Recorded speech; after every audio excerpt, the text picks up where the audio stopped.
Ini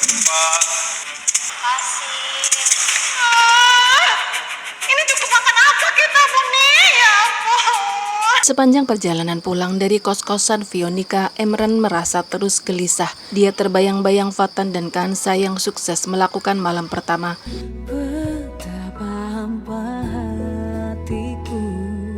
Dia mempercepat laju mobilnya agar segera sampai ke rumah dan bisa menggagalkan kembali malam pertama Fatan dan Kansa. Emran tidak rela jika sampai Fatan menyentuh Kansa.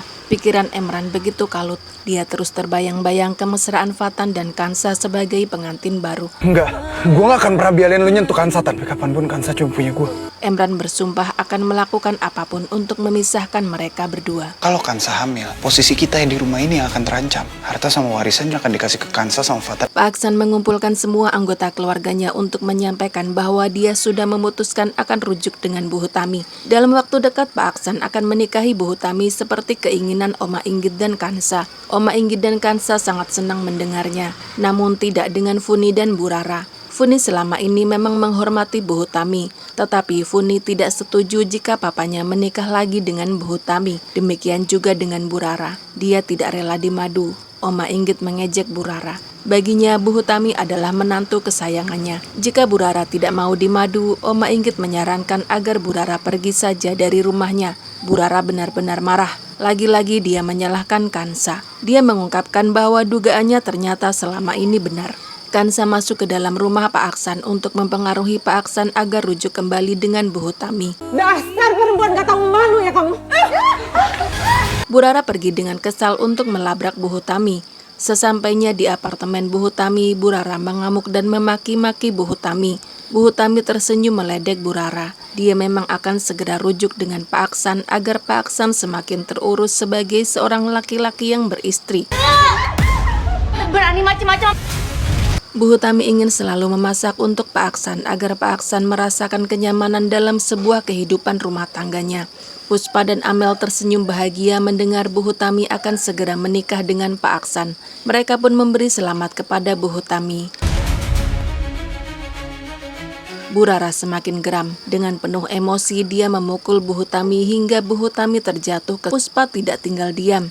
Dia segera menjambak rambut Bu Rara dan menghajarnya habis-habisan. Bu Hutami menenangkan Puspa dan memintanya untuk menghentikan aksi brutalnya. Dengan wajah penuh lebam, Bu Rara pergi dari apartemen Bu Hutami. Dia bersumpah akan menghancurkan kehidupan Bu Hutami dan Kansa. Emran menyuruh asisten rumah tangganya untuk menaburkan cabai yang sangat banyak pada masakan Kansa yang akan dikirim untuk Fatan. Emran ingin Fatan merasa kecewa pada Kansa dan mereka akhirnya bertengkar. Emran sudah tidak sabar menunggu momen di mana Fatan akan murka kepada Kansa karena telah memberikan makanan yang begitu pedas kepadanya. Aku juga harus cari tahu siapa orang yang hamilin Mbak Trisa. Sebelum pergi ke rumah sakit, Kansa mampir ke rumah Trisa. Kansa sangat prihatin dengan keadaan Trisa yang saat ini sedang mengandung anak yang tidak pernah dia inginkan sama sekali. Kansa menghibur Trisa dan memberikan support agar Trisa kuat menghadapi cobaan yang sedang dialaminya. Kansa yakin Fatan akan menemukan anak buah DJ Dodi yang telah melecehkan Trisa. Untuk sementara waktu ini, Kansa mengajak Trisa tinggal di apartemen Bu Hutami. Di sana Trisa tidak akan kesepian karena ada Bu Hutami, Puspa, dan Amel. Trisa pasti membutuhkan teman agar dirinya tidak merasa sendirian. Trisa sangat berterima kasih kepada Kansa yang selalu ada untuknya. Gak sabar mau lihat reaksinya Fatan ngamuk-ngamuk gara-gara masakannya Kansa. Fionika dan Burani pergi ke rumah sakit untuk kembali mencari simpati dari Fatan. Burani pura-pura jatuh pingsan di pagi harinya sehingga harus memeriksakan dirinya. Dan ketika hendak pulang, Emran menelponnya untuk memberikannya sebuah tugas. Emran meminta Fionika mengintip Kansa yang sedang memberikan makan siang pada Fatan di dalam ruang kerjanya.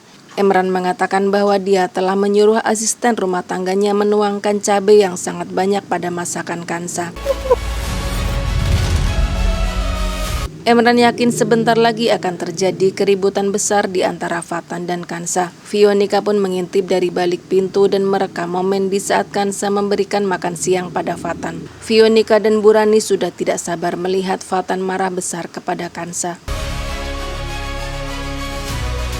Tetapi ternyata semua tidak sesuai dengan ekspektasi Veronica dan Burani. Setelah makan masakan Kansa yang begitu pedas, ekspresi Fatan datar-datar saja. Tidak terlihat sama sekali kalau dia kepedasan. Bahkan Fatan malah memberikan jempol kepada Kansa sambil tersenyum. Fatan juga memuji masakan Kansa begitu enak dan tidak ada tandingannya. Veronica dan Burani malah mengira Emran telah membohongi mereka. Emran yang juga kesal menyuruh mereka berdua untuk menyicipi sendiri masakan Kansa.